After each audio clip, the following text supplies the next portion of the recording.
누가복음 22장 14절 말씀부터 23절 말씀까지 보겠습니다.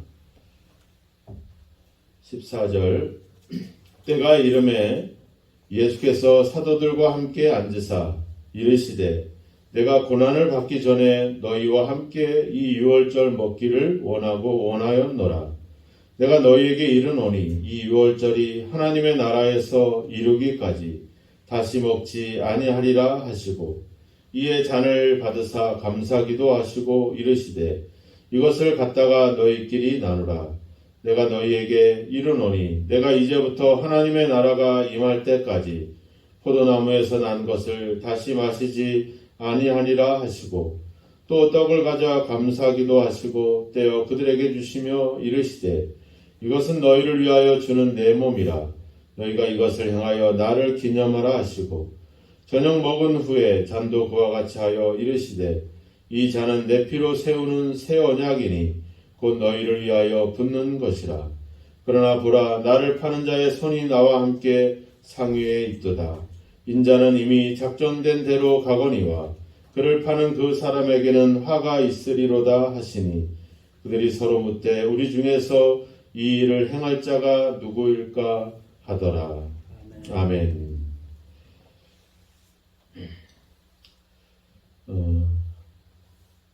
어제 고난주간 수요일에 예수님은 특별한 어떤 활동과 어떤 움직임이나 가르침이 없이 침묵으로 그렇게 하루를 보내시게 됩니다.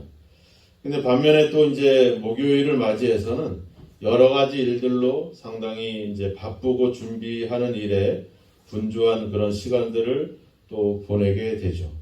특별히 그 누구보다도 이제 그동안에 3년 동안의 이 하나님의 사역들을 감당하면서 함께 동행했던 그 제자들과 함께 시간을 보내는 일에 상당히 이렇게 마음을 쏟으시는 그런 모습을 우리가 보게 됩니다.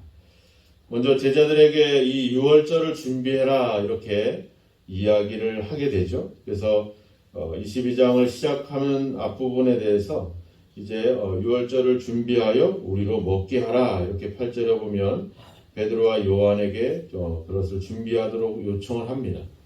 그런데 막상 준비하려고 했지만 이미 준비가 다 돼 있었죠.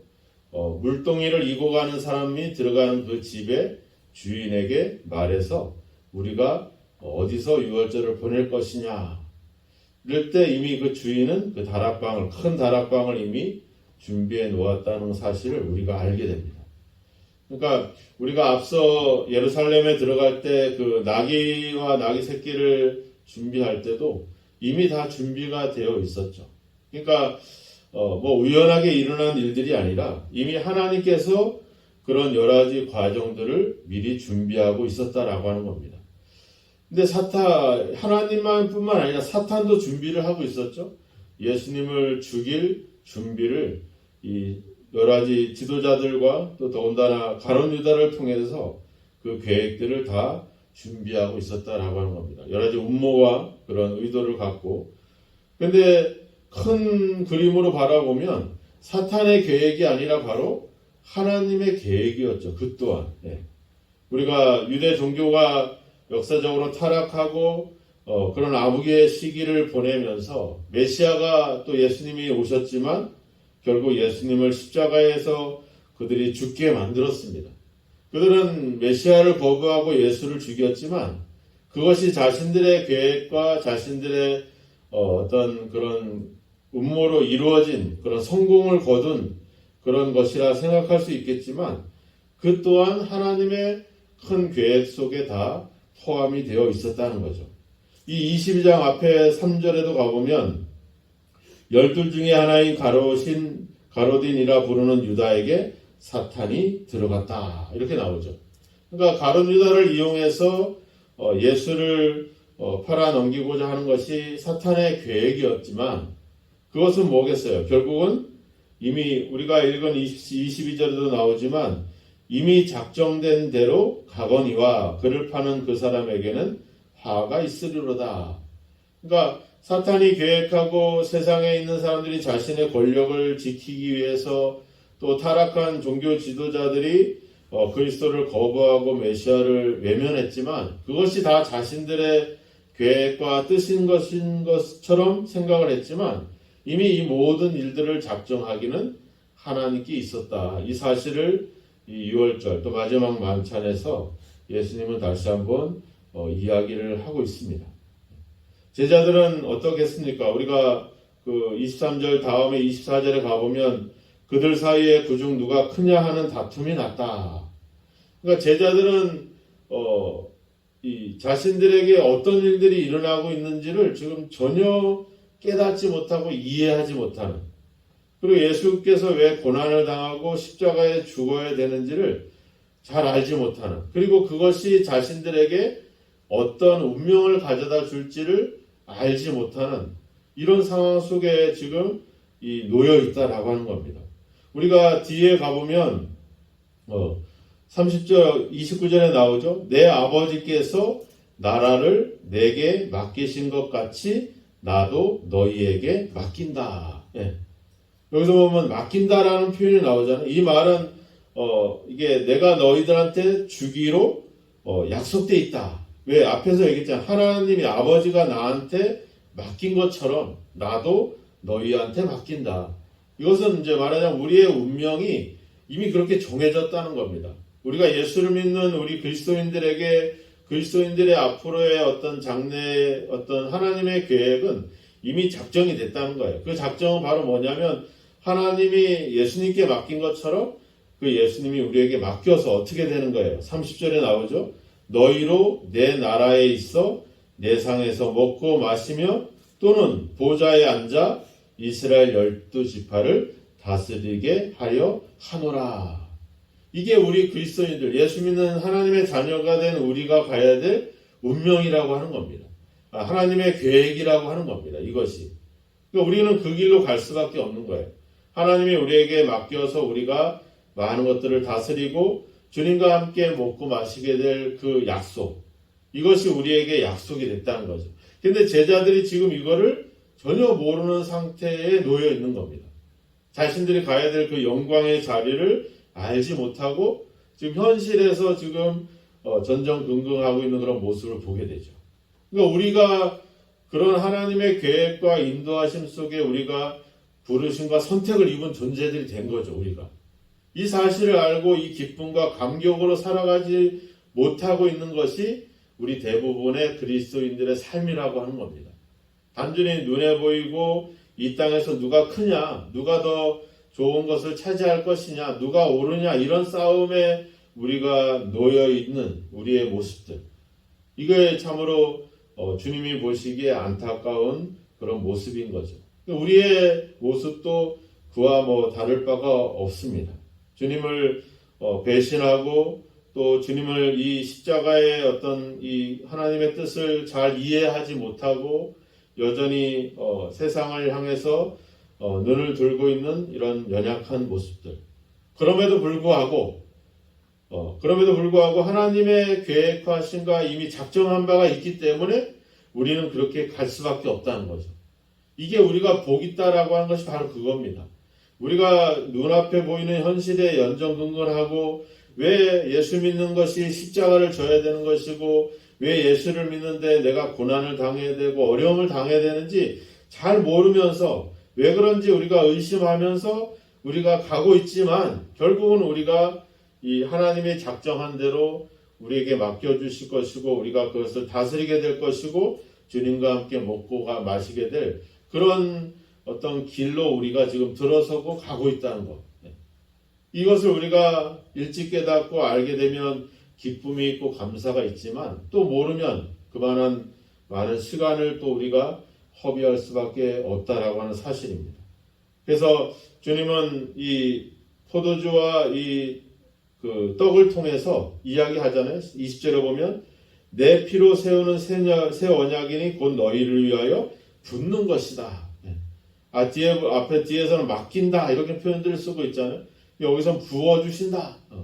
그런 충만한 은혜와 하나님의 계획이 우리들 속에 우리의 인생 속에 들어있다라고 하는 겁니다. 제자들은 뒤에 가보면 그 38절에 보면 주여 보소서 여기 검 둘이 있나이다. 이렇게 얘기하죠. 그러니까 그들은 이 싸움을 그냥 검과 칼로 이 세상의 논리대로 힘으로 싸우고자 하는 그런 어떤 이해하지 못하는 그런 모습 속에 있죠. 이렇게 근데 이런 우리가 보기에 이것도 아무것도 이해하지 못하고 십자가를 알지 못하고 그저 세상 사람들과 같이 높은 자리에 앉으려고 하고 여전히 검을 가지고 싸우려고 하고 이러한 현실에 있지만 결국 이들의 운명 우리가 알고 있잖아요. 그죠? 사도행전을 통해서 이들이 얼마나 이제 복음을 위해서 또 하나님의 나라를 위해서 확장을 위해서 쓰임 받는 역사를 우리가 알고 있잖아요. 근데 그게 그들만의 역사가 아니라 우리가 그 하나님의 계획 속에 우리가 놓여 있다라고 하는 겁니다. 그러니까 우리가 고난을 당하고 시련을 당해도 그것이 하나님의 계획 속에 있다는 것을 우리가 알게 되면 우리가 거기서 힘이 생겨나는 것이고 위로가 생기는 것이고 소망이 생길 수가 있는 거죠. 근데 이 약속과 이 계획을 모르면 늘 염려하면서 근심하면서 제자들처럼 잘 이해하지 못하면서 그런 시간들을 오랜 시간들을 통해서 변화되어 가는 과정이 있을 뿐입니다. 여러분들이 이런 많은 과정을 통해서가 아니라 이 하나님의 약속과 또 여러분들을 향한 하나님의 계획을 알고 매 순간순간 감사하고 기뻐하고 그래서 시련과 고난이 있어도 즐거워할 수 있는 그런 믿음을 가져가시기를 주의 이름으로 축원합니다. 오늘 주님이 이야기하자는 15절에 내가 너희와 함께 유월절 먹기를 원하고 원하였노라. 왜? 이 유월절 우리가 유월절 하면 출애굽을 생각해 볼 수 있잖아요. 430년 동안 노예 생활하고 있었던 이스라엘 백성들이 이제 그들에게 구원과 자유를 주십니다. 그 과정에 가장 핵심적인 역할을 했던 것이 바로 유월절 어린 양의 피였죠. 그때는 어떤 모형에 불과했습니다. 어떤 그림자에 불과했지만 이젠 예수님을 통해서 이분이 세우는 이 새 언약을 통해서 이제는 우리에게 완전한 구원, 완전한 자유를 우리에게 주고 있는 거죠.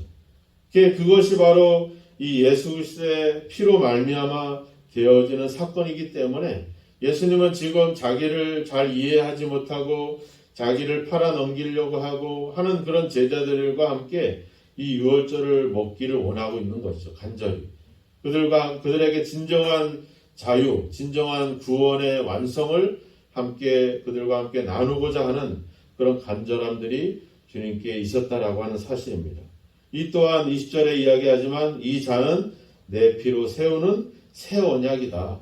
새 언약이라는 것이 뭐예요? 하나님의 약속이라고 하는 거죠. 하나님의 그 약속을 예수님 자신을 통해서 성취해 가는데 바로 그 자리에 이 제자들과 함께 하고 싶은 이 예수님의 간절한 마음들. 어떻게 보면 우리가 유월절을 지키고 우리가 뭐를 하는 게 아니라 하나님이 예수님을 통해서 우리에게 주시고자 하는 것을 누리는 것. 그래서 우리가 유월절은 이스라엘도 축제로 벌이거든요. 그러니까 이 십자가와 이 부활의 영광은 우리에게 축제가 되는 거죠. 우리가 하나님께 뭐를 하는 게 아니라 그분이 우리의 구원을 위해서 그 약속을 성취하기 위해서 예수님을 통해서 보여주신 그것을 우리가 누리고 감사하고 기뻐하는 것. 하나님의 말씀과 약속이 내 삶에서 이렇게 성취됐다라고 하는 그것을 기뻐할 수 있는 것. 이것이 진정한 어떤 십자가의 참여의 의미며 이 성만찬의 중요한 의미가 있는 거죠. 그러니까 우리가 매주 성만찬을 한다는 것은 하나님이 우리를 위해서 주신 그 약속을 성취하는 것을 우리가 날마다 확인하고 감사하고 기뻐하는 축제가 되는 거죠. 이런 의미들. 제가 이야기했잖아요. 그 길갈에 요단강을 건넌 다음에 돌을 세웠을 때, 또 우리가 매주 행하는 이 성만찬의 뜻, 또 우리가 교회에 세우는 그 십자가의 그 불빛, 이런 것들이 다 뭐예요? 하나님이 우리를 향한 그 약속이 이루어졌다. 그래서 그 하나님은 여전히 홍해를 가르고 요단을 가르시고 예수를 통해서 우리의 구원을 이루신 하나님이 여전히 살아 역사에서 지금도 그 약속이 성취되고 있다. 그것을 통해서 우리가 확인하고 그것이 말씀하고 있는 그 사실이 그냥 상상이 아니라 우리 생활 속에 실제로 역사되는 역사라는 사실을 그 성만찬과 십자가와 그 돌들이 증명해 주는 것이라고 하는 겁니다. 이 성경 또한 그 하나님의 살아있는 역사, 또 우리를 향한 계획을 이루어 가신다는 것을 우리에게 약속해 주시는 그런 증거가 되는 것이죠. 오늘 우리가 십자가의 예수님의 고난을 생각하고 있습니다. 이 고난은 우리가 함께 힘들고 어려운 시간을 보내자고 하는 것이 아니라 바로 예수님을 통해서 성취하신 하나님의 약속이 우리의 인생에도 여전히 성취되고 있다는 것을 우리에게 보여주시는 그런 하나님의 은혜의 시간들이라고 하는 겁니다. 그래서 오늘도 여러분들이 말씀을 통해서 또 기도를 통해서 우리의 운명이 지금은 잘 모르고 때로는 하나님을 예수님을 배신하고 멀리하기도 하지만 결국 우리는 예수님과 함께 먹고 마시며 또 그 나라를 다스릴 수 있는 그런 계획과 작정함 속에 우리가 가고 있다는 사실을 다시 한번 기억하면서 조금 부족해도 조금은 내가 생각해도 좀 모자려 보여도 서로 이러한 우리가 하나님의 그런 계획 속에 있음을 기억하고 서로를 이해하고 품고 갈 수 있는 또 나에게 어려움이 오고 고난이 오고 시련이 와도 내 운명은 결국은 이 하나님과 주님과 함께 먹고 마시며 다스릴 그런 어떤 영광된 자리가 우리가 가야 될 자리고 우리 것이 약속됐다는 사실을 믿고 지금 당하고 있는 여러 가지 어려움들, 문제들 앞에 낙심하지 말고 그 하나님의 약속을 믿고 나아가는 저와 여러분이 되었으면 좋겠습니다. 오늘도 하나님의 약속이 여러분들을 통해서 약속된 대로 성취되고 이루어질 것입니다. 그 하나님의 약속을 신뢰하시고 그 예수님이 그 약속을 자신의 피로써 우리에게 확인해 주신 이 사실들을 다시 한번 기억하면서 하나님의 약속을 믿고 믿음으로 살아가시는 또 끝내 승리하시는 저와 여러분이 되기를 주님의 이름으로 축원합니다. 기도하겠습니다. 하나님 아버지,